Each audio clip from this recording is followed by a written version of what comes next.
নিউজিল্যান্ডের পার্লামেন্টে অদ্ভুত নাচের ভিডিও নিয়ে সামাজিক যোগাযোগ মাধ্যমে চলছে ঝড়। প্রথমবার বিচিত্র এই ঘটনা ঘটে 2023 সালে, যখন নিউজিল্যান্ডের সবচেয়ে কনিষ্ঠ সংসদ সদস্য হানা রাহিতি মাইপি ক্লার্ক আদিবাসীদের ঐতিহ্য হাকা নাচের মাধ্যমে দেশটির মাওরি আদিবাসীদের অধিকার নিশ্চিতের জন্য প্রতিবাদ করেন।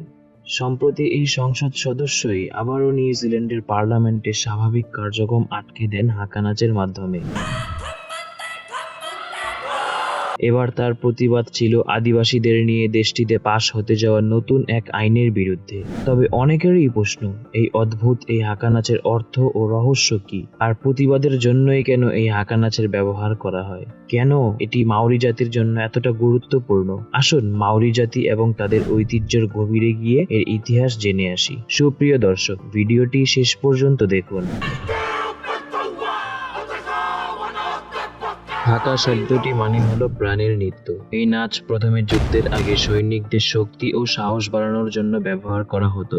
মাওরি যোদ্ধারা দৃঢ় অঙ্গভঙ্গি, তীব্র চিৎকার এবং চোখের ভয়ঙ্কর দৃষ্টি দিয়ে শত্রুকে ভয় দেখাতেন। কিন্তু এই হাকা কেবল যুদ্ধের জন্য ছিল না, এটি শোক প্রকাশ, উৎসব উদযাপন বা বড় কোনো বার্তা জানানোর মাধ্যম হিসেবেও ব্যবহৃত হতো। হাকার প্রতিটি অঙ্গভঙ্গি এবং শব্দের মধ্যে ছিল আত্মমর্যাদার শক্তিশালী প্রতিফলন। মাওরি জাতির আদি ইতিহাস পলিনেশিয়া থেকে। প্রায় 800 থেকে 1300 খ্রিস্টাব্দে তারা নিউজিল্যান্ডে এসে বসতি স্থাপন করে। মাওরিদের সংস্কৃতি প্রাকৃতিক পরিবেশের সাথে গভীরভাবে জড়িত। তাদের জীবনধারায় ছিল ভূমির প্রতি শ্রদ্ধা, গল্প বলা, সঙ্গীত এবং নাচ। এই ঐতিহ্যের মধ্যেই হাকা নাচ তাদের আত্মপরিচয়ের অবিচ্ছেদ্য অংশ হয়ে ওঠে। 1840 সালে ব্রিটিশরা মাওরি জনগণের সাথে একটি চুক্তি করে, যা পরিচিত ছিল রিতিতি ও ওয়াইটাঙ্গি চুক্তি নামে। যদিও চুক্তিটি মাওরিদের অধিকারের সুরক্ষা দেওয়ার প্রতিশ্রুতি দেয়, বাস্তবে এই চুক্তির নামে তাদের ভূমি অধিকার কেড়ে নেয়। মাওরি জনগণ নিজেদের ঐতিহ্য রক্ষার প্রতিবাদ শুরু করে। এই সময়েই হাকা তাদের প্রতিরোধের একটি প্রতীক হয়ে ওঠে।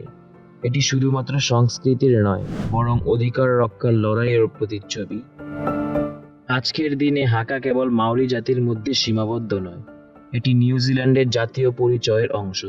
খেলাধুলা, বিশেষত রাগবি ম্যাচের আগে হাকা নাচ নিউজিল্যান্ডের শক্তি ও ঐক্য প্রদর্শন করে। তবে প্রতিবাদ বা সামাজিক আন্দোলনে এটি ব্যবহার হলে এর অর্থ আরও গভীর হয়। নিউজিল্যান্ডের পার্লামেন্টে মাওরি এমপিদের হাকা পরিবেশনা শুধু একটি প্রতিবাদ নয়, এটি তাদের ঐতিহ্য রক্ষার প্রতিশ্রুতির প্রতীক। তারা দেখিয়েছেন প্রাচীন ঐতিহ্য কিভাবে আধুনিক সময়েও শক্তি ও প্রতিরোধের প্রতীক হয়ে উঠতে পারে। হাকা নাচ কেবল মাওরি জাতির গর্ব নয়, এটি আমাদের সবার জন্য একটি শিক্ষা। এটি দেখায় ঐতিহ্য কখনো পুরনো হয় না, বরং তা আমাদের আত্মপরিচয়ের ভিত্তি। আপনি যেখানেই থাকুন না কেন, মনে রাখবেন আপনার ঐতিহ্য আপনার আসল শক্তি। ঐতিহ্যকে রক্ষা করুন, লালন করুন, কারণ এটি ভবিষ্যতের জন্য আপনার সেতু বন্ধন। আপনার ঐতিহ্যই আপনার শক্তি, কারণ তা কখনোই পুরনো হয় না। এই বার্তাটি শুধু মাওরি জাতির জন্য নয়, বরং আমাদের সবার জন্য। আমাদের ভিডিওগুলো যদি আপনাদের ভালো লেগে থাকে, অবশ্যই আমাদের চ্যানেলটিকে সাবস্ক্রাইব করুন এবং আমাদের ভিডিওগুলো নিয়মিত দেখতে চাইলে বেল আইকনটি ক্লিক করুন। ধন্যবাদ।